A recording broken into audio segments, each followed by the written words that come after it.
রমজানের রোজার তাজিমের জন্য, রমজানের রোজার ইজ্জতের জন্য আল্লাহর নবী সাল্লাল্লাহু আলাইহি ওয়াসাল্লাম শাবান মাসের মধ্যে বেশি বেশি রোজা রাখতেন। উচ্চ আওয়াজ দিয়ে বলেন না সুবহানাল্লাহ।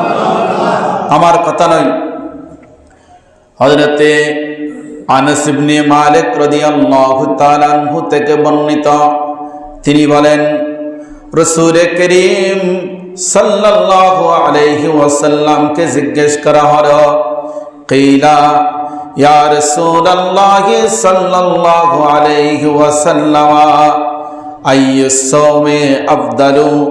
ক্বালা সাওমু শাবান তাযীমান লিরমাদান। আল্লাহর নবী সাল্লাল্লাহু আলাইহি ওয়াসাল্লামকে জিজ্ঞেস করা হলো, ইয়া রাসূলুল্লাহ, ইয়া হাবিবাল্লাহ, সবচেয়ে উত্তম রোজা কোনগুলো? আল্লাহর নবীকে যখন জিজ্ঞেস করলো, আল্লাহর নবী উত্তর দিলেন, সবচেয়ে উত্তম রোজা হচ্ছে রমজানের তাজিমের জন্য, রমজানের ইজ্জতের জন্য, রমজানের সম্মানের জন্য শাবান মাসে বেশি বেশি রোজা রাখাই হচ্ছে উত্তম। আরেকটা আওয়াজ দিয়ে বলেন না সুবহানাল্লাহ। তাহলে শাবান মাসের মধ্যে আল্লাহর নবী বেশি বেশি রোজা রাখতেন।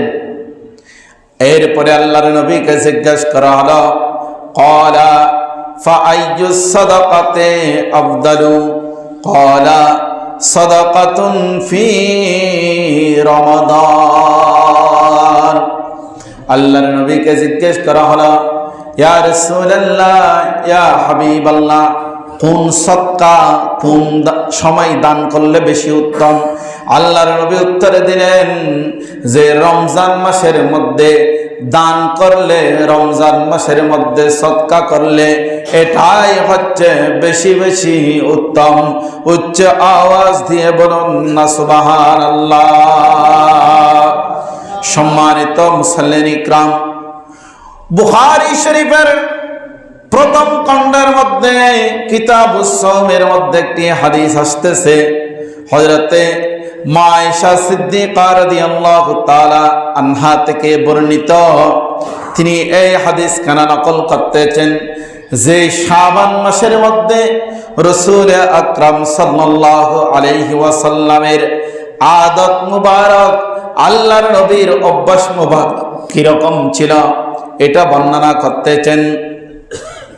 কানা রাসূলুল্লাহ